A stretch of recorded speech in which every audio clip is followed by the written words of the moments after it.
Hello everyone, welcome to electrical department. आज के इस लाइव क्लास में आपका स्वागत है।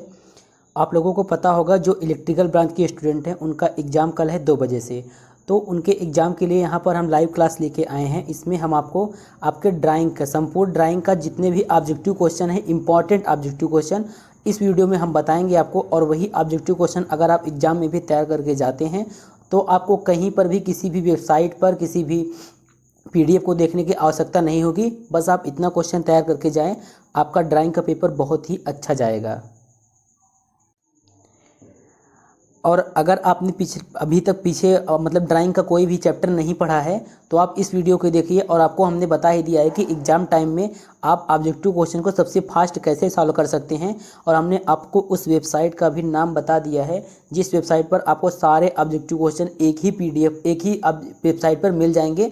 सिर्फ आपको उस वेबसाइट को ओपन करना है, फिर चाहे कोई भी क्वेश्चन हो ड्राइंग का वो सर्च करिए, आपको तुरंत उसका आंसर मिल जाएगा। तो अगर आपने वो वीडियो नहीं देखा है तो लिंक डिस्क्रिप्शन में है, आप जाके पिछला वीडियो देख लीजिए। और उस वेबसाइट का नाम आपको बता देते हैं। उस वेबसाइट का नाम है polytechnicpdf.com।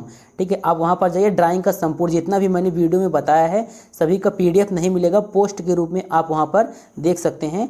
और वहाँ पर अगर कोई भी क्वेश्चन नहीं आता है तो उसका सॉल्यूशन वहाँ पर आपको मिल जाएगा। ठीक है, तो अब हम वीडियो को स्टार्ट कर लेते हैं और जितने भी ऑब्जेक्टिव क्वेश्चन इंपॉर्टेंट हैं वो इसमें यहाँ पर हम देखते हैं। ये वीडियो ये मतलब कि ये लाइव क्लास बहुत ही लंबा होने वाला है, तो आप पूरा अंत तक अगर आप देखते हैं 2 या 3 घंटे का टाइम देकर तो आपके लिए बहुत ही हेल्पफुल होगा, आपके एग्ज़ाम के लिए भी, जो आपका एग्ज़ाम कल 2 बजे से स्टार्ट होगा। ठीक है। Philo Tutor app. It is India most convenient app for tutor. You can earn up to 20,000 per month, spending only 4 hours per day, and connects classes 8 to 12 every hour. One of the most unique feature of Philo, you can follow your own schedule, teach student has free from anywhere, anytime. You can teach just topics you love. If you are a good at just 1 or 2 topics, you can join Philo and earn as much as you want. You want to help student with connect doubts, sometimes exam preparation or homework help. Best platform to get chance to meet and with student ban India. And you can simply register with mobile number and get OTP one verified with PAN upload and simply work with Philo. Pay out easily monthly payment and alternative, जितना पढ़ाओगे उतना कमाओगे। Earn more, learn more and link in video description. Download now.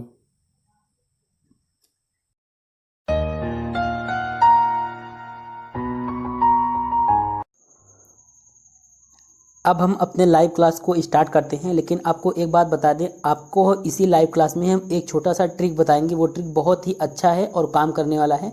जब आपके exam में जब आप नहीं पढ़े हैं, आपको कोई क्वेश्चन नहीं आ रहा है तो नकल तो करेंगे ही, कि मतलब अगर कोई नहीं पढ़ा है तो वो पास होने के लिए नकल तो करेगा ही वो। ठीक है, तो आपको एक छोटा सा ट्रिक बताएंगे कि ऑब्जेक्टिव क्वेश्चन आप एग्ज़ाम के समय कैसे सॉल्व कर सकते हैं बहुत ही जल्दी से। ठीक है, तो आप वीडियो को देखते रहिए, वीडियो के बीच में या वीडियो के लास्ट में वो ट्रिक आपको बता देंगे। ठीक है, नकल कराना मेरा कोई उद्देश्य नहीं है, बस अगर कोई नहीं पढ़ा है तो कोई ना कोई ट्रिक तो वो लगाएगा ही, बस वही ट्रिक हम आपको बताएंगे। ठीक है, अब पहला क्वेश्चन देखते हैं। ज़्यादा डिस्कस नहीं करेंगे क्वेश्चन के बारे में, नहीं तो बहुत ही लंबा क्लास हो जाएगा। तो जल्दी से आपको जितना भी अधिक क्वेश्चन हो सके बता सके, क्योंकि क्वेश्चन बहुत ज़्यादा है और टाइम कम है। ठीक है, तो पहला क्वेश्चन है आपके सामने कि पावर वायरिंग में चालकों को ले जाने के लिए प्रयोग किया जाता है। तो आप लोग लाइव चैट में जल्दी से इसका आंसर करिए। Metal conduit pipe, PVC conduit pipe, wooden pipe या फिर एनी ऑफ एबव। आप बताइए, पावर वायरिंग जो होता है उसमें चालकों को ले जाने के लिए हम क्या प्रयोग करते हैं, कौन से पाइप का? Metal conduit pipe, PVC conduit pipe, wooden pipe या फिर एनी ऑफ एबव, इनमें से कोई भी। तो इसका सही आंसर है कि आप पावर वायरिंग में जो हम कंडक्टर्स होते हैं उनको ले जाने के लिए हम मेटल कंड्यूट पाइप का इस्तेमाल करते हैं। तो पहला ऑप्शन इसमें जो है वो करेक्ट है। अब हम अगला क्वेश्चन देखते हैं। अगला क्वेश्चन हमारा कि पावर वायरिंग की जाती है। पावर वायरिंग कहाँ की जाती है, जल्दी से बताइए आप लोग कि पावर वायरिंग कहाँ की जाती है? दीवारों पर की जाती है, छत पर, दीवार के भीतर, मतलब इनमें से कोई नहीं। आपको इस लाइव सेशन में केवल वही क्वेश्चन देखने को मिलेगा जो आप एग्ज़ाम के लिए इंपॉर्टेंट है और एग्ज़ाम में आ सकते हैं। बाकी हमने पूरा ड्राइंग तो ख़त्म ही कर दिया है, लेकिन ये लाइव सेशन क्या है थोड़ा सा अलग है उससे। तो बताइए आप लोग, पावर वायरिंग कहाँ पर की जाती है? दीवारों पर, छत पर, दीवारों के भीतर, इनमें से कोई नहीं। ये तो कोई भी देख के बता सकता है कि पावर वायरिंग जो होती है दीवारों पर की जाती है। तो पहला ऑप्शन जो है इसमें से वो करेक्ट है। अब अगला क्वेश्चन देखते हैं। अगला क्वेश्चन है क्वेश्चन नंबर 3। देखिए क्वेश्चन नंबर 3 क्या कर रहा है कि आईई रूल मतलब इंडियन इलेक्ट्रिसिटी रूल 50 और 51 किससे संबंधित है। तो पहला ऑप्शन है पावर वायरिंग से संबंधित है, अर्थिंग से संबंधित है, डेंजर प्लेट से, या फिर इनमें से कोई नहीं। तो इसका आंसर आप लोग बताइए कि इंडियन इलेक्ट्रिसिटी रूल जो है 50 और 51 जो है किससे संबंधित होता है। बहुत ही सिंपल क्वेश्चन है ये। तो आपको बता दें कि जो पावर वायरिंग होता है, जो पावर वायरिंग होता है वो रूल 50 और रूल 51 को फॉलो करता है। तो इसमें 50 और 51 जो रूल दिया है इंडियन इलेक्ट्रिसिटी रूल, उसमें पावर वायरिंग से ये संबंधित है। तो इसमें आपका जो पहला वाला ऑप्शन है वो करेक्ट है। अब हम नेक्स्ट क्वेश्चन देखते हैं। अगला क्वेश्चन है कि मोटरों के वायरिंग के लिए उपयोग में किया जाता है, जो मोटर्स होते हैं उनकी वायरिंग के लिए हम क्या उपयोग करते हैं, मतलब कौन सा वायरिंग होता है। तो पहला ऑप्शन है सरफेस कंड्यूट वायरिंग का प्रयोग करते हैं, क्लीट वायरिंग का, बैटन वायरिंग का, इनमें से कोई नहीं। तो इसका आंसर आप जल्दी से बताइए लाइव चैट में कि मोटरों की वायरिंग के लिए उपयोग में क्या क्या प्रयोग करते हैं। Surface conduit wiring, cleat wiring, batten wiring, या इनमें से कोई नहीं। ये बहुत ही ईजी क्वेश्चन है, आप लोग इसका आंसर कमेंट में बता दीजिए। अब हम अगला क्वेश्चन देखते हैं। अगला क्वेश्चन है कि निम्न में से कौन सा पावर वायरिंग का पार्ट नहीं है। अगला क्वेश्चन है निम्न में से कौन सा पावर वायरिंग का पार्ट नहीं है। तो पहला ऑप्शन है 5 एम्पियर सॉकेट, बुशिंग, या फिर पावर सॉकेट, या फिर इनमें से कोई नहीं। मतलब कौन सा चारों कंपोनेंट, जो चार यहाँ पर ऑप्शन दिए गए हैं उनमें से कौन सा कंपोनेंट है जो पावर वायरिंग का पार्ट नहीं है। तो आपको बता दें इसमें जो आपका सही ऑप्शन है वो पहला ऑप्शन सही है, क्योंकि 5 एम्पियर जो सॉकेट होता है वो पावर वायरिंग का पार्ट नहीं होता है। अब हम अगला क्वेश्चन देखते हैं। अगला क्वेश्चन है आपका कि यदि पावर वायरिंग भूमिगत ट्रंच मतलब कि भूमिगत ट्रंच से ले जाई जाती है तो ट्रंच की गहराई कितनी रखी जाती है। इसका आंसर आप लोग बताइए कि यदि पावर वायरिंग जो होती है भूमिगत ट्रंच से ले जाई जाती है तो ट्रंच की गहराई कितनी रखी जाती है। पहला ऑप्शन है 50 सेमी, दूसरा है 60 सेमी, तीसरा है 20 सेमी, और चौथा है 15 सेमी। तो इसका सही आंसर है कि जब पावर वायरिंग जो होता है अगर भूमिगत ट्रंच से ले जाई जाती है तो ट्रंच की गहराई जो रखी जाती है वो 20 सेमी रखी जाती है। तीसरा ऑप्शन इसमें करेक्ट है। अब ये क्वेश्चन बहुत ही इंपॉर्टेंट है। क्वेश्चन नंबर 9 है यहाँ पर कि यदि इंडक्शन मोटर 15 एचपी का है तो इसके लिए कौन सा स्टार्टर प्रयोग होगा। यदि इंडक्शन मोटर जो है 15 एचपी का है तो इसके लिए कौन सा स्टार्टर का प्रयोग होता है। पहला ऑप्शन है DOL स्टार्टर का, स्टार डेल्टा स्टार्टर, या फिर इन दोनों का प्रयोग किया जाता है, या फिर इनमें से कोई नहीं। देखिए जो इस समय एग्जाम हो रहा है पॉलिटेक्निक का मतलब फाइनल ईयर वालों का, उसमें जो क्वेश्चन सारे ज़्यादातर क्वेश्चन गूगल पर मिल रहे हैं, और हमने आपको जो अपने लाइव सेशन या फिर वीडियो में जो क्वेश्चन बताए हैं, ऐसा नहीं कि केवल हमने अपने मन से क्वेश्चन बनाया है, उसमें क्वेश्चन जो है गूगल से भी ऐड किए गए हैं। तो आप लोग अगर जो हमने पढ़ा है मतलब कि ड्राइंग आपको बताया है, अगर आप उसको भी पढ़ के जाते हैं और लाइव सेशन देख के जाते हैं तो आपको कोई और PDF वगैरह कोई कुछ भी पढ़ने की ज़रूरत नहीं है। ये इतने क्वेश्चन पर्याप्त हैं आपको एग्जाम के लिए, आप वहाँ से कर लेंगे। ठीक है, तो इसका आंसर बताइए यदि इंडक्शन मोटर 15 एचपी का है तो इसके लिए कौन सा स्टार्टर होगा। तो ये बहुत ही इजी क्वेश्चन है और इसी टाइप से क्वेश्चन एग्जाम में भी आएंगे। ठीक है, एग्जाम में बहुत टफ क्वेश्चन नहीं पूछे जा रहे हैं कि घुमा फिरा के पूछा जाए, आपके सिलेबस से ही क्वेश्चन आ रहे हैं, बहुत इजी क्वेश्चन आ रहे हैं। ठीक है, तो इसमें जो सही ऑप्शन है स्टार डेल्टा स्टार्टर है। 15 एचपी का अगर इंडक्शन मोटर है तो इसके लिए हम स्टार डेल्टा स्टार्टर का प्रयोग करेंगे। अब हम अगला क्वेश्चन देखते हैं। अगला क्वेश्चन देखने से पहले आपको एक ट्रिक बता देते हैं, आपके एग्जाम में बहुत ही काम आएगा। ठीक है, आप वीडियो को देखते रहिए। हमने क्या किया है कि अभी हमारे साथ के जो स्टूडेंट हैं वो उन्होंने क्या किया, सिविल का एग्जाम था तो उन्होंने एग्जाम दिया, तो इससे मुझे कुछ अनुभव है कि एग्जाम में कैसे क्वेश्चन आ रहे हैं और किस टाइप से ऑप्शन उसमें है। ठीक है, तो आपको बता दें अगर एग्जाम में ऐसा क्वेश्चन आता है जिसे देखिए इसमें ये क्वेश्चन दिया गया है कि एक केबल के लिए इंसुलेटिंग मटेरियल होना चाहिए, तो इसमें पहला ऑप्शन है कि लो कास्ट, दूसरा है हाई इलेक्ट्रिक स्ट्रेंथ, तीसरा है हाई मैकेनिकल स्ट्रेंथ, और चौथा है ऑल ऑफ एबव। तो जो ऑल ऑफ एबव वाला है ना, ठीक है, जो ऑल ऑफ एबव जिसमें ऑप्शन दिया है, ज़्यादातर क्वेश्चन ऐसे होते हैं जिसमें अगर ऑल ऑफ एबव दिया तो वही क्वेश्चन सही होते हैं। या फिर एक टाइप का और क्वेश्चन आता है जिसमें एक ऑप्शन दिया रहता है कि A एंड B दोनों, ऐसे करके आता है ना, जैसे मान लीजिए इसमें ही है, इसमें एक ऑप्शन हो सकता है कि 1 और 2 दोनों, तो वो वाले ऑप्शन ज़्यादा सही होते हैं। तो अगर आपको नहीं आ रहा है, आप तुक्का लगाना चाहते हैं, तो उनके लिए ये है कि अगर ऑल ऑफ एबव वाला कोई भी क्वेश्चन दिखे आपको तो वहाँ पर ऑल ऑफ एबव टिक कर सकते हैं। अगर आपको नहीं आता है, अगर आपको आता है तो सही टिक करिए। ठीक है, तो इसमें जो सही ऑप्शन है आपका, एक केबल के लिए इंसुलेटिंग मटेरियल होना चाहिए, तो लो कास्ट होना चाहिए, हाई डाइलेक्ट्रिक स्ट्रेंथ होना चाहिए, और मैकेनिकल स्ट्रेंथ मतलब कि यांत्रिक सामर्थ्य भी उसका उच्च होना चाहिए। तो यहाँ पर चौथा वाला ऑप्शन जो है वो करेक्ट है। अब हम अगला क्वेश्चन देखते हैं। अगला क्वेश्चन है आपका कि केबल के लिए इंसुलेटिंग मटेरियल होना चाहिए, ठीक है। जो केबल होता है आपका, उसके लिए इंसुलेटिंग मटेरियल किस प्रकार का होना चाहिए? एसिड प्रूफ होना चाहिए, नॉन इनफ्लेमेबल होना चाहिए, नॉन हाइग्रोस्कोपिक होना चाहिए, या फिर इनमें से सभी। तो हमने आपको बता दिया पहले कि अगर आल ऑफ एबव वाला ऑप्शन आता है तो आप ज़्यादातर उसमें क्या होता है, आल ऑफ एबव सही होता है। तो इसको देख कर ही आप बता सकते हैं इसमें कौन सा ऑप्शन सही है। चौथा वाला ऑप्शन जो है वो करेक्ट है। अब हम अगला क्वेश्चन देखते हैं। अगला क्वेश्चन आपका पावर वायरिंग का हॉरिजॉन्टल रन एचआर कितना होता है, ठीक है। तो ये क्वेश्चन जो है आप इसका आंसर बताइए। इस प्रकार के जो क्वेश्चन होते हैं उसमें आपको वैल्यू याद रखना होता है, क्योंकि इसमें कोई ट्रिक वगैरह नहीं है। और इसमें अगर आप थोड़ा सा गलती करेंगे तो आपका आंसर जो है गलत हो जाएगा, ठीक है।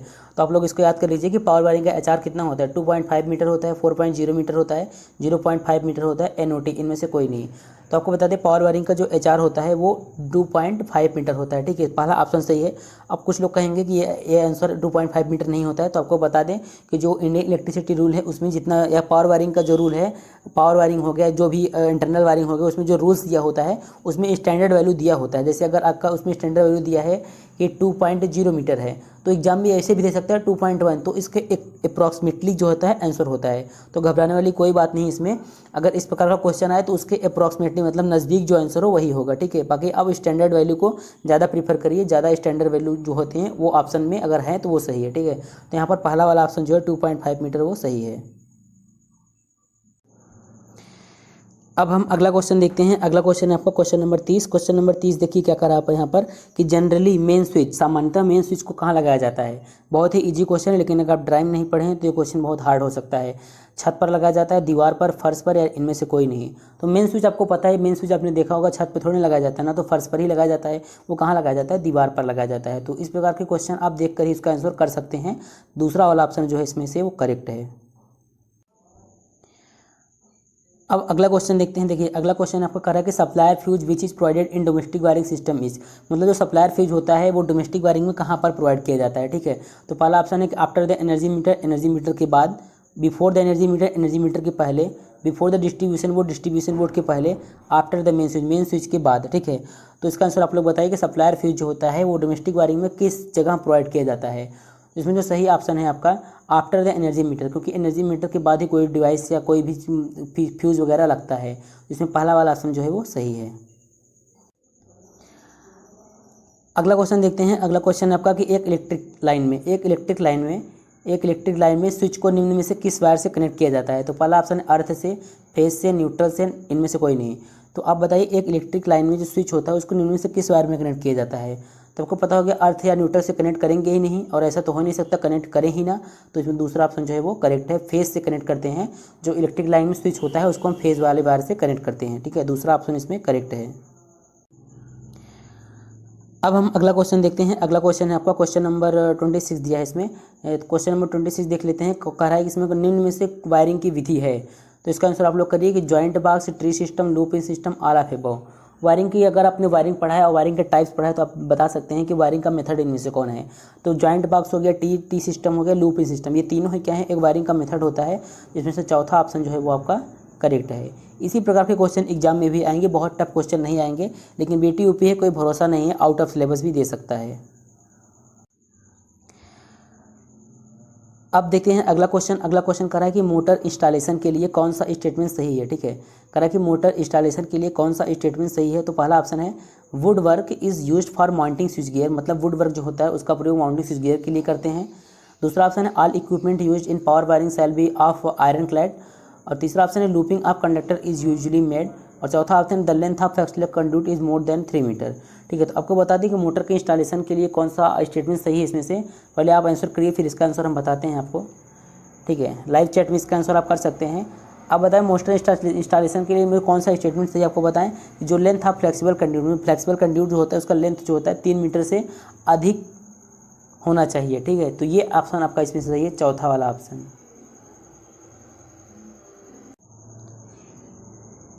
अब अगला क्वेश्चन देखते हैं। अगला क्वेश्चन है बहुत ही इंपॉर्टेंट क्वेश्चन, इस प्रकार के क्वेश्चन ही एग्जाम में आएंगे, ठीक है। केवल लाइटिंग पॉइंट के लिए एक परिपथ में अधिकतम कितना लोड कनेक्ट किया जा सकता है।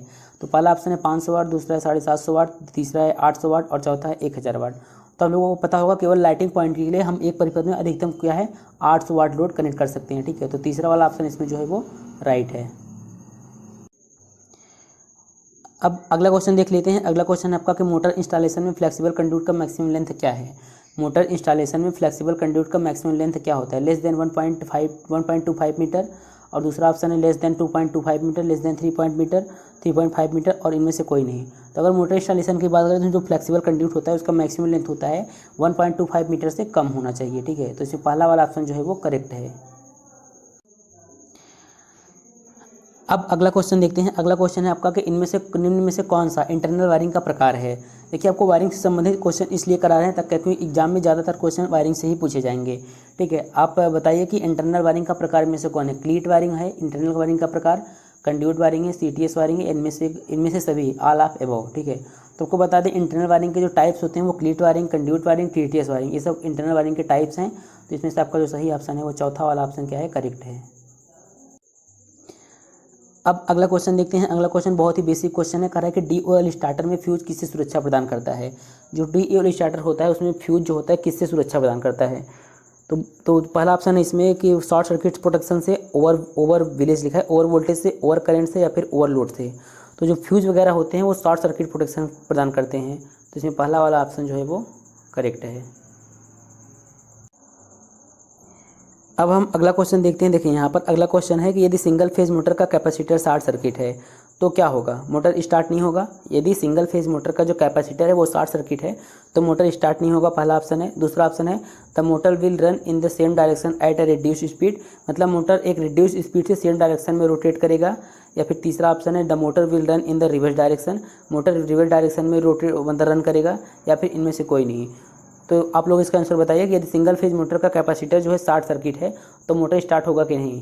तो आपने पढ़ा होगा, मशीन वाले सब्जेक्ट में पढ़ा होगा, यदि सिंगल फेज मोटर का जो कैपेसिटर है वो कैपेसिटर पर ही रन करता है क्योंकि सेकेंडरी वाइंडिंग होना चाहिए, ठीक है। तो इसमें जो आपका अगर कैपेसिटर शॉर्ट सर्किट है तो मोटर आपका स्टार्ट नहीं होगा। तो पहला वाला ऑप्शन जो है इसमें से वो करेक्ट है।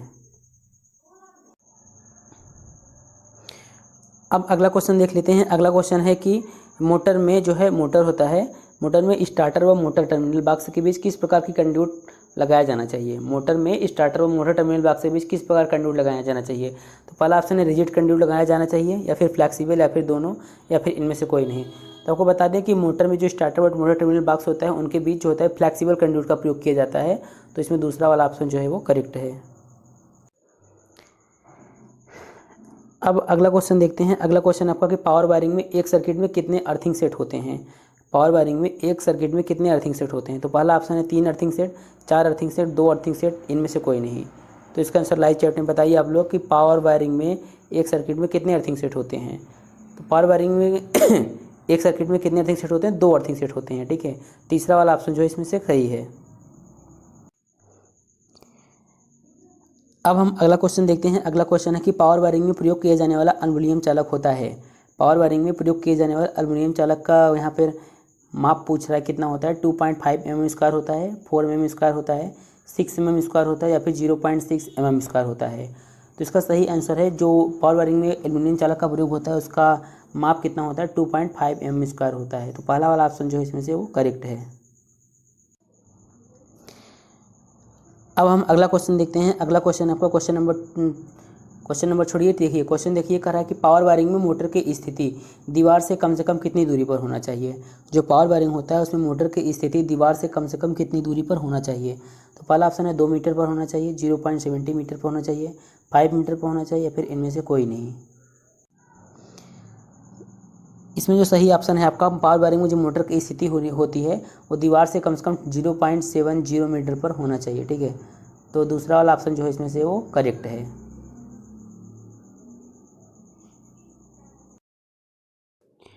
अब अगला क्वेश्चन देखते हैं। अगला क्वेश्चन है, क्वेश्चन कर रहा है कि मैकेनिकल इंजीनियरिंग के अगेंस्ट निम्न में से कौन सा केबल को प्रोटेक्ट करता है। तो इसमें पहला ऑप्शन है बेडिंग, दूसरा है सीट, तीसरा है आर्मरिंग, और चौथा है इनमें से कोई नहीं। तो आप लोग बताइए कि मैकेनिकल इंजरी के अगेंस्ट निम्न में से कौन सा मतलब कंपोनेंट है जो केबल को प्रोटेक्ट करता है, ठीक है। लाइव चैट में इसका आंसर दीजिए। आपको इसका आंसर बता दें, इसमें जो सही ऑप्शन है वो तीसरा वाला ऑप्शन सही है। देखिए इस जो ये क्वेश्चन है इसमें इस प्रकार से एक क्वेश्चन और बन सकता है कि आपको पूछेगा केबल में आर्मरिंग क्या होता है। तो आपको बता देना है आर्मरिंग जो होता है वो मैकेनिकल इंजरी के अगेंस्ट क्या करता है, केबल को प्रोटेक्ट करता है, ठीक है। अब हम अगला क्वेश्चन देखते हैं। अगला क्वेश्चन कह रहा है कि निम्न में से केबल के इंसुलेशन के लिए प्रयोग किया जाता है। इसका आंसर बताइए आप, कौन सा मतलब कि किसे इस केबल के इंसुलेशन के लिए प्रयोग करते हैं। तो पहला ऑप्शन है वर्निश्ड कैम्ब्रिक और दूसरा ऑप्शन है रबर, तीसरा है पेपर और चौथा है इनमें से कोई भी। तो केबल के इंसुलेशन के लिए किसका प्रयोग करते हैं हम।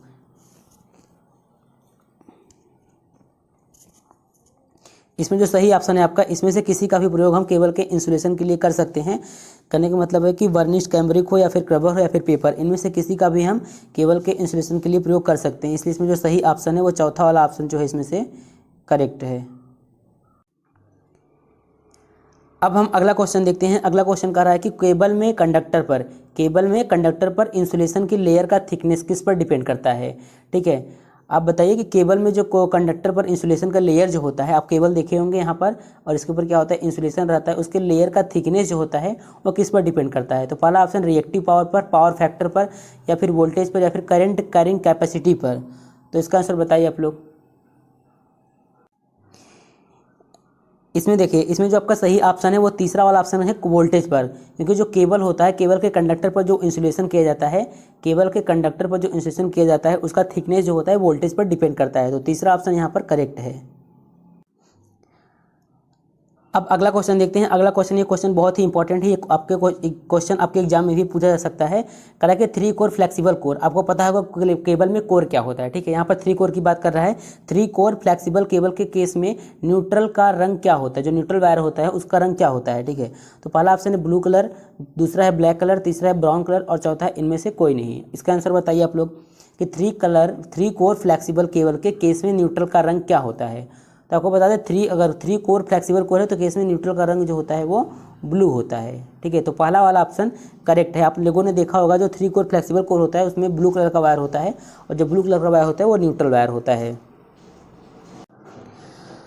अब हम अगला क्वेश्चन देखते हैं। अगला क्वेश्चन है आपका, क्वेश्चन कह रहा है कि कंड्यूट पाइप सामान्यतः किस केबल को प्रोटेक्ट करता है। ठीक है, कंड्यूट पाइप जो होता है सामान्यतः किस केबल को प्रोटेक्ट करता है।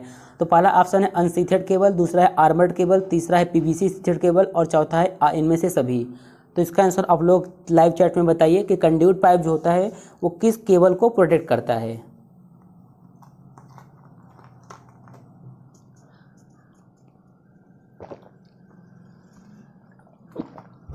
देखिए, इसमें जो सही ऑप्शन है आपका, कंड्यूट पाइप जो होता है वो अनशीथेड केबल, मतलब कि अनशीथेड केबल जो होता है उसको प्रोटेक्ट करता है। तो पहला वाला ऑप्शन इसमें सही है।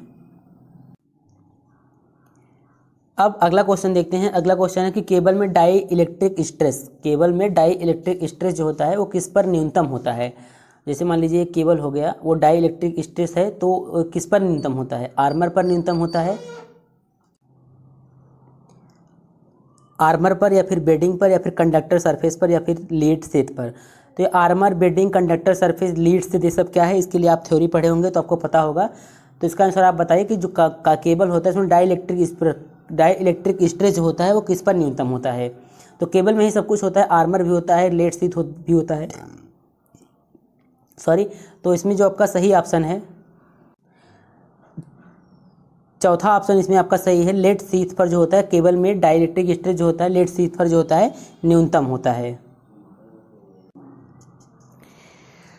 अब अगला क्वेश्चन देखते हैं। अगला क्वेश्चन है, क्वेश्चन कर रहा है कि रेलवे लाइन क्रॉसिंग है तो रेलवे लाइन के बीच ट्रंच की गहराई कम से कम होनी चाहिए। रेलवे लाइन क्रॉसिंग है तो रेलवे लाइन के बीच ट्रंच की गहराई कम से कम कितनी होनी चाहिए। पहला ऑप्शन है 120 सेमी, दूसरा ऑप्शन है 310 सेमी, तीसरा है 180 सेमी और चौथा है 200 सेमी। तो इसका आंसर आप लोग बताइए कि रेलवे लाइन क्रॉसिंग है तो रेलवे लाइन के बीच ट्रंच की गहराई कितनी होनी चाहिए। पहला ऑप्शन देखिए इसमें सही है। पहला ऑप्शन है आपका इसमें 120 सेमी होना चाहिए। ठीक है, रेलवे लाइन क्रॉसिंग है तो रेलवे लाइन के बीच ट्रंच की गहराई जो होना चाहिए 120 सेमी होना चाहिए। 120 सेमी जो होता है कम से कम 120 सेमी होना चाहिए। अब अगला क्वेश्चन देखते हैं। अगला क्वेश्चन है आपका लाइन कंडक्टर के रूप में अब मतलब इस समय किस टाइप के कंडक्टर सामान्य उपयोग में हैं। तो इसका आंसर आप लोग बताइए कि जो लाइन कंडक्टर होता है इस समय लाइन कंडक्टर के रूप में किस प्रकार के कंडक्टर का जनरली यूज किया जाता है। AAC, ACSR, इन दोनों या इनमें से कोई नहीं। पहला ऑप्शन है AAC, ACSR बोथ और इनमें से कोई नहीं। तो तो आपको बता दें लाइन कंडक्टर के रूप में इस समय दोनों का ही प्रयोग किया जाता है, AC हो या फिर ACSR हो, दोनों प्रकार के कंडक्टर का प्रयोग किया जाता है। तो इसमें तीसरा वाला ऑप्शन जो है वो करेक्ट है। अब नेक्स्ट क्वेश्चन देखते हैं। हमारा नेक्स्ट क्वेश्चन है, कह रहा है कि क्रॉस आर्म का टाइप, क्वेश्चन है क्रॉस आर्म का टाइप व उसकी माप किन बातों पर निर्भर करता है। क्रॉस आर्म का टाइप व उसकी माप जो होती है किस बातों पर निर्भर करता है। तो पहला ऑप्शन लाइन की स्थिति पर, क्वेश्चन है लाइन, पहला ऑप्शन है लाइन की स्थिति पर, लाइन पर सर्किट की संख्या, लाइन कंडक्टरों का स्थित विन्यास या इनमें से सभी। इसमें जो सही ऑप्शन है आपका चौथा ऑप्शन सही है, क्योंकि क्रॉस आर्म का टाइप व उसकी माप जो होती है लाइन की स्थिति पर, लाइन पर सर्किट की संख्या और लाइन कंडक्टरों का स्थिति विन्यास क्या है, इन सब बातों पर निर्भर करता है। अब अगला क्वेश्चन देखते हैं। अगला क्वेश्चन है क्वेश्चन नंबर 24 दिया है। कह रहा है कि केबल लेइंग के डायरेक्ट लेइंग मेथड में, जो केबल लेइंग का डायरेक्ट लेइंग मेथड होता है उसमें ट्रंच की गहराई कितनी होती है। केबल लेइंग के डायरेक्ट लेइंग मेथड में ट्रंच की गहराई, पहला ऑप्शन है 1.2 मीटर, दूसरा ऑप्शन है 7.0 मीटर, तीसरा ऑप्शन है 7.9 मीटर और चौथा ऑप्शन है 3.0 मीटर। तो इसका आंसर आप लाइव चैट में बताइए कि केबल लेइंग के डायरेक्ट लेइंग मेथड में ट्रंच की गहराई कितनी होती है। बिल्कुल सही आंसर दिया आप लोगों ने, पहला ऑप्शन इसमें सही है, 1.2 मीटर होता है। ठीक है, पहला ऑप्शन सही है 1.2 मीटर। केबल लेइंग के डायरेक्ट लेइंग मेथड में ट्रंच की गहराई जो होती है 1.2 मीटर होती है। अब नेक्स्ट क्वेश्चन देखते हैं। यहाँ पर नेक्स्ट क्वेश्चन क्या कर रहा है, कह रहा है कि केबल में सीथिंग का उद्देश्य होता है prevent the moisture from entering the cable, और दूसरा ऑप्शन है providing paper insulation, proper insulation, तीसरा है proper enough strength, none of above. जो केबल में सीथिंग वर्ड आता है इसका क्या उद्देश्य है, या फिर सीथिंग जो केबल में किया जाता है उसका क्या उद्देश्य होता है। Prevent the moisture from electric the cable, entering the cable, दूसरा option providing proper insulation, providing enough strength और चौथा ऑप्शन है नन ऑफ अबव। तो केबल में सीथिंग का उद्देश्य होता है कि prevent the moisture from entering the cable, मतलब मॉइस्चर से बचाने के लिए केबल का सीथिंग का उद्देश्य होता है। पहला ऑप्शन जो है इसमें से वो करेक्ट है। अब अगला क्वेश्चन देखते हैं। अगला क्वेश्चन है आपका, कह रहा है कि dielectric strength of rubber का डाई इलेक्ट्रिक स्ट्रेंथ जो होता है किसके अराउंड होता है। 200 kV पर mm, 30 kV पर mm, 5 kV पर mm और फिर 15 kV पर mm। ठीक है, तो इसका आंसर आप लोग बताइए कि dielectric strength of rubber is around, rubber का डाई इलेक्ट्रिक स्ट्रेंथ जो होता है किसके अराउंड होता है। तो इसमें जो आपका सही ऑप्शन है, देखिए उसमें आपका जो सही ऑप्शन है वो दूसरा वाला ऑप्शन सही है बी, मतलब 30 kV पर mm जो होता है dielectric strength of rubber, मतलब रबर का डाई इलेक्ट्रिक स्ट्रेंथ 30 kV पर mm के अराउंड होता है। अब अगला क्वेश्चन देखते हैं। अगला क्वेश्चन है क्वेश्चन नंबर, यहाँ पर देखिए कह रहा है कि पीवीसी चैनल सरफेस वायरिंग की मुख्य हानि क्या है। जो पीवीसी चैनल सरफेस वायरिंग होता है उसका मेन डिसएडवांटेज क्या है। तो पहला ऑप्शन है लागत जो होता है अन्य प्रणाली की तुलना में अधिक है, दूसरा ऑप्शन है ज्वलनशील और आग का खतरा, तीसरा ऑप्शन है अक्सर रखरखाव की आवश्यकता, चौथा ऑप्शन है तार बनाने के लिए अधिक मुश्किल। तो जल्दी से आप लोग इसका आंसर बताइए।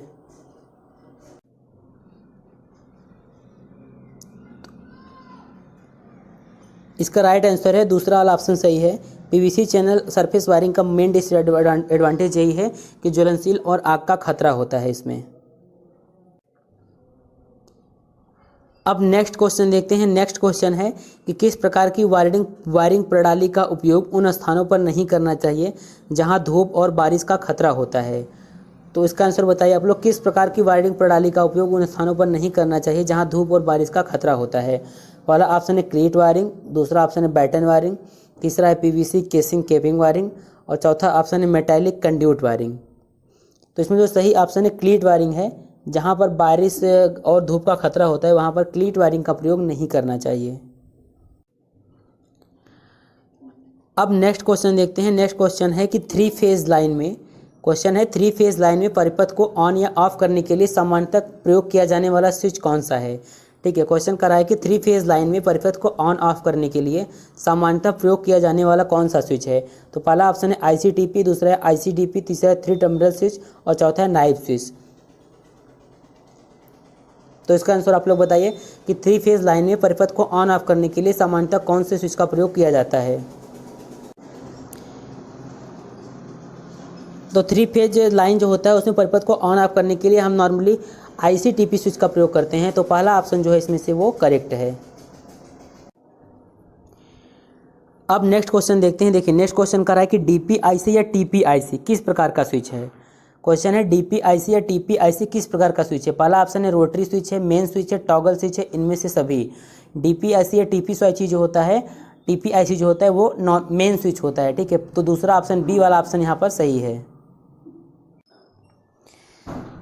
अगला क्वेश्चन है, क्वेश्चन कर रहा है कि 7/25 केबल का क्या अर्थ है।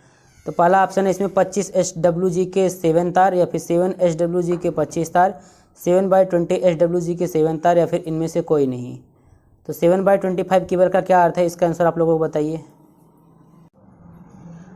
तो देखिए यहाँ पर दिया है कि 7/25, तो यहाँ पर 7/25 केबल का अर्थ है कि 25 HWG के 7 तार। तो इसमें जो सही ऑप्शन है वो पहला वाला ऑप्शन इसमें से सही है। अब नेक्स्ट क्वेश्चन देखते हैं। नेक्स्ट क्वेश्चन है कि भारतीय मानक संस्थान के अनुसार पंखे, सॉकेट, आउटलेट लाइट का अधिकतम लोड एक सब सर्किट पर कितना होना चाहिए। क्वेश्चन है भारतीय मानक संस्थान के अनुसार पंखे, सॉकेट, आउटलेट लाइट का अधिकतम लोड एक सब सर्किट पर कितना होना चाहिए। पहला ऑप्शन है 600 वाट, दूसरा है 800 वाट, तीसरा है 10 पॉइंट, चौथा है 800 वाट या 10 पॉइंट। तो इसका आंसर आप लोग बताइए। इसका जो सही आंसर है इसमें 800 वाट या 10 पॉइंट होना चाहिए। इंडियन जो रूल है यहाँ पर, वहाँ पर उसके अनुसार जो इंटरनल वायरिंग का या फिर जो रूल है उसके अनुसार पंखे, सॉकेट हो गया, आउटलेट या फिर लाइट का अधिकतम लोड उन सब सर्किट पर जो होना चाहिए 800 वाट, मतलब कि 10 पॉइंट होना चाहिए, ठीक है।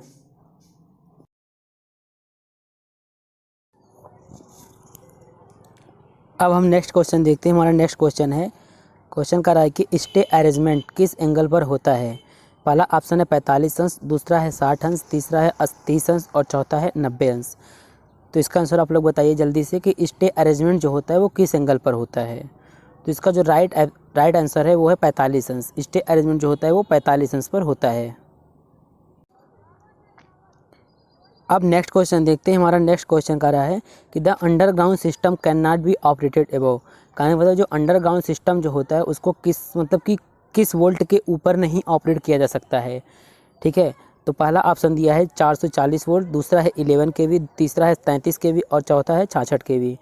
क्वेश्चन को एक बार फिर से समझते हैं कि जो अंडरग्राउंड सिस्टम होता है उसको किस वोल्टेज पर एवॉक मतलब किस वोल्टेज के ऊपर उसको ऑपरेट नहीं किया जा सकता है। तो इसमें जो सही ऑप्शन है इसमें चौथा ऑप्शन सही है। अंडरग्राउंड सिस्टम जो है 66 kV के ऊपर नहीं ऑपरेट किया जा सकता है। अब नेक्स्ट क्वेश्चन देखते हैं। नेक्स्ट क्वेश्चन का रहा है कि गैल्वनाइज स्टील वायर का यूज किया जाता है। गैल्वनाइज स्टील वायर का यूज किया जाता है। पहला ऑप्शन है स्टे वायर के रूप में, अर्थ वायर के रूप में, स्ट्रक्चरल कंपोनेंट या इनमें से सभी। तो जो गैल्वनाइज स्टील वायर होता है उसका उपयोग कहाँ किया जाता है, stay wire, earth wire, structural component. तो देखिए आपको हम बता ही चुके हैं पहले कि जो ऑल ऑफ एबव वाला कोई आंसर होता है वो ज़्यादातर अक्सर सही होता है। अगर आपको नहीं पता है तो आप ऑल ऑफ एबव को ही टिक करें, ठीक है। तो इसमें चौथा वाला ऑप्शन जो है वो करेक्ट है। अब नेक्स्ट क्वेश्चन देखते हैं। नेक्स्ट क्वेश्चन है केबल बॉक्स से कनेक्ट होते हैं। क्वेश्चन है जो केबल बॉक्स होते हैं, या अंडरग्राउंड केबल से क्वेश्चन लिया गया है। करा कि केबल बॉक्स कनेक्ट होते हैं टर्मिनल से कनेक्ट होते हैं, जॉइंट से, या फिर इन दोनों से, या फिर इनमें से कोई नहीं।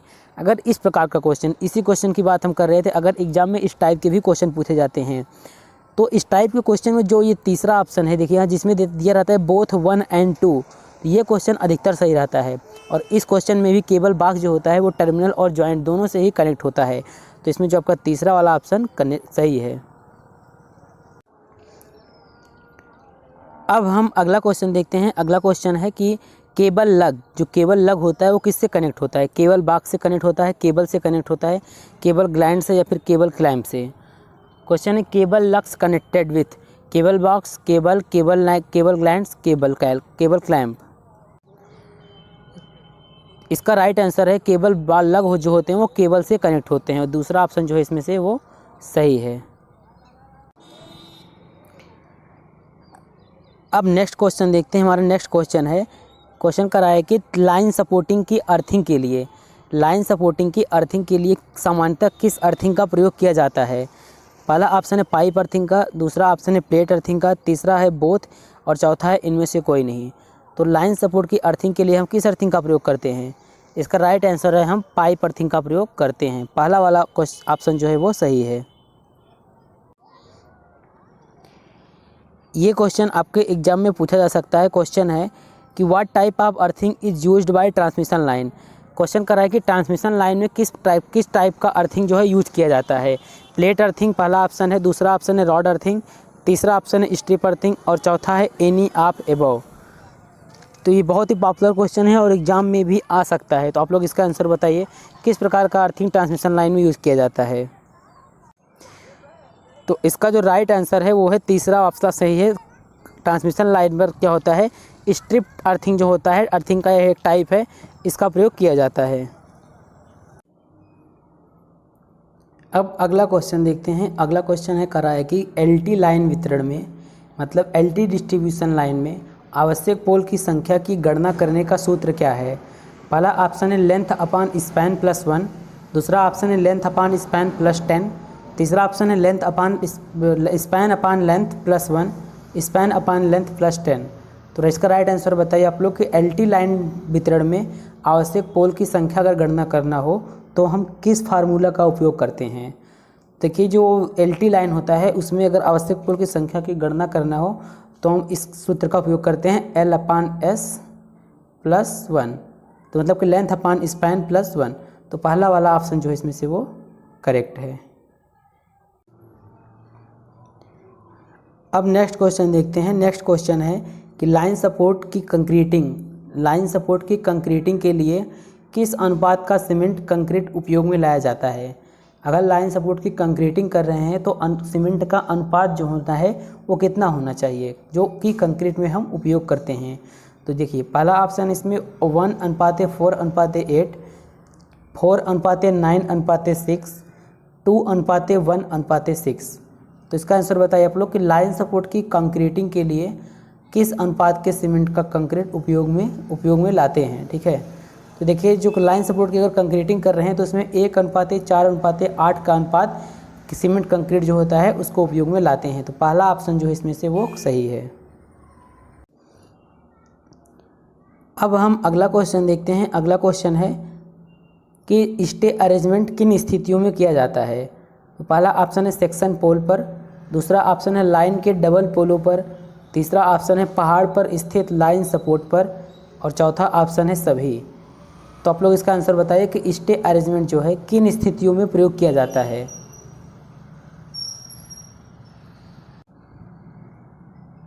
तो इसका राइट आंसर है कि स्टे अरेंजमेंट जो होता है वो उपरोक्त तीनों, मतलब कि सेक्शन पोल पर, लाइन के डबल पोलों पर, पहाड़ पर स्थित लाइन सपोर्ट पर, इन सभी स्थितियों में किया जाता है। तो इसमें से जो आपका चौथा वाला ऑप्शन है वो क्या है, वो करेक्ट है। अब नेक्स्ट क्वेश्चन देखते हैं। नेक्स्ट क्वेश्चन है कि पोल माउंटेड सब स्टेशनों का उपयोग वितरण के लिए किया जाता है। तो पहला ऑप्शन देखिए, इसमें पहला ऑप्शन दिया है प्राइमरी, दूसरा सेकेंडरी और तीसरा है बोथ ए एंड बी और चौथा है नन ऑफ एबव। तो आप बताइए कि पोल माउंटेड सब स्टेशनों के लिए प्राइमरी वितरण के लिए इसका उपयोग किया जाता है, सेकेंडरी वितरण के लिए, या फिर इन दोनों के लिए, या फिर इनमें से कोई नहीं। इसका राइट आंसर है कि पोल माउंटेड सब स्टेशन जो होते हैं इसका उपयोग हम सेकेंडरी डिस्ट्रीब्यूशन के लिए करते हैं। ठीक है, तो दूसरा वाला ऑप्शन जो है इसमें से वो करेक्ट है।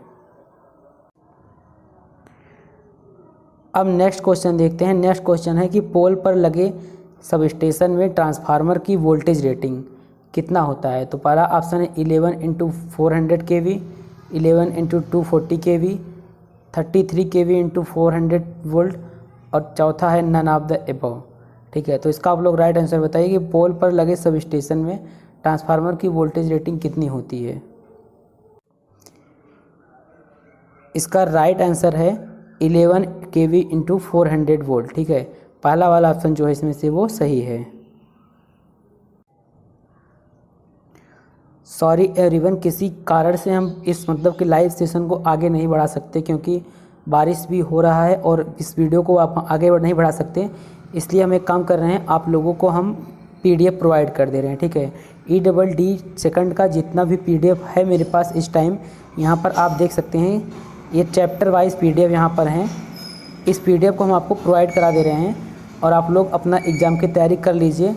और हम कोशिश करते हैं, वीडियो तो नहीं बन पाएगा आगे, और कोशिश करते हैं कि आपको टेलीग्राम पर क्विज करा देते हैं। ठीक है, 300 क्वेश्चन का एक क्विज कराने की कोशिश करते हैं। अभी से ही क्विज क्रिएट करते हैं, देखते हैं अगर हो जाता है तो एग्ज़ाम के पहले तक हम क्विज करा देंगे, ठीक है। और एक ज़रूरी बात, ठीक है, देखिए यहाँ पर आपको यहाँ पर एक ग्रुप दिख रहा होगा जिसका नाम है द क्विज सर्कल, ठीक है। ये मेरा ही ग्रुप है, आप इस ग्रुप में ज्वाइन हो जाइए। अगर देखिए एग्ज़ाम के टाइम अगर कोई क्वेश्चन आपको नहीं आता है तो यहाँ पर देखिए क्वेश्चन के सल्यूशन के साथ क्वेश्चन भी पड़ा होता है, ठीक है। तो आप यहाँ पर भी जल्दी से देख सकते हैं, कुछ नहीं करना है, बस स्लाइड करते जाना है। आपको क्या होगा, बाकी जिसमें ग्रुप में चैट वगैरह हो इस चैट को हम हटा देंगे, केवल MCQ ही दिखेंगे आपको और केवल EDD सेकंड का MCQ दिखेगा विथ आंसर, ठीक है। तो एग्ज़ाम टाइम में आप यहाँ से भी जल्दी से आंसर पा सकते हैं। 1 मिनट आपको दिखा दे रहे हैं, इधर ज़्यादा चैट ही हुआ है इसमें। अभी हम जब क्विज कराएंगे 300 का तो इसमें आ जाएगा, तो आप यहाँ से भी अपने ऑब्जेक्टिव क्वेश्चन को सॉल्व कर सकते हैं, ठीक है। अब PDF हम आपको प्रोवाइड कर दे रहे हैं, आप लोग वहाँ से तैयारी कर लीजिए क्योंकि टाइम कम है और हमको भी अपना पढ़ना है, तो वीडियो अभी हम बना नहीं पाएंगे, ठीक है। तो आप लोग अपने एग्ज़ाम की तैयारी पूरी तरह से कर लीजिए। ड्राइंग का जो क्वेश्चंस होगा बहुत कठिन नहीं होगा और एग्ज़ाम के आधा घंटे पहले लॉगिन होता है, तो आप पहले ही लॉगिन करने का कोशिश कीजिएगा। और अगर कोई दिक्कत होता है इसके लिए एक अलग वीडियो बना देंगे, क्योंकि हम एक स्टूडेंट का देखे थे, वो सिविल का था, उसने एग्ज़ाम दिया तो उसको कैसे लॉगिन हुआ था और कैसे करना होता है, कैसे आपका एग्ज़ाम स्टार्ट होगा, ये सब चीज़ें आपको एक अलग वीडियो बना के हम बता देंगे। बाकी आपको PDF प्रोवाइड कर दे रहे हैं, आप लोग वहाँ से सब कुछ तैयार कर लीजिए, ठीक है। अब हम मिलते हैं एक अगले वीडियो में।